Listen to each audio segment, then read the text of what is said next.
The sun hung lazily over Hickory Hills Lake, casting shimmering reflections on the water. Lauren Russell and her husband lounged by the shore, watching their golden retriever, Wally, paddle through the gentle waves. His golden fur glistened, his tail wagging with pure joy. This was his favorite part of vacation. Then, something strange happened. As Wally swam toward a small island in the middle of the pond, a tiny, dark shape darted from the bushes. Before Lauren could react, the creature, a young woodchuck, leaped onto Wally's back, clinging to his fur as if it were the most natural thing in the world. Lauren gasped. "Did that just—" Her husband squinted. "Is that a marmot riding our dog?" Wally, ever the gentle soul, didn't seem to mind. He adjusted his strokes, keeping his head above water as the woodchuck balanced precariously on his back. The little creature's claws dug in slightly, but Wally didn't flinch. Instead, he continued swimming, as though he had accepted this unexpected mission without question. Lauren's heart pounded.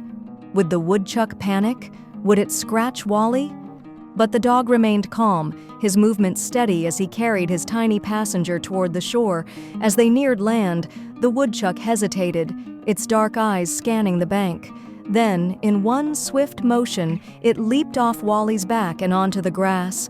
For a moment, the two animals stood facing each other, dripping wet.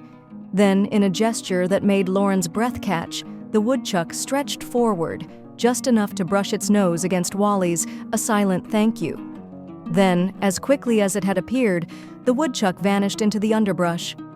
Wally shook the water from his coat, trotted back to Lauren, and sat at her feet, panting happily as if nothing unusual had happened. Lauren knelt beside him, running her fingers through his damp fur. "You," she whispered, "are something else." Wally licked her hand, his tail thumping against the ground. Maybe the woodchuck had sensed Wally's kindness. Maybe it had been desperate. Or maybe, just maybe, some bonds transcended instinct. That evening, as the sun dipped below the trees, Lauren watched Wally doze by the fire, his paws twitching in a dream. She smiled. Some heroes had capes, hers had fur and a wagging tail. If you liked the video, put like and subscribe to the channel, where you will find a lot of interesting things.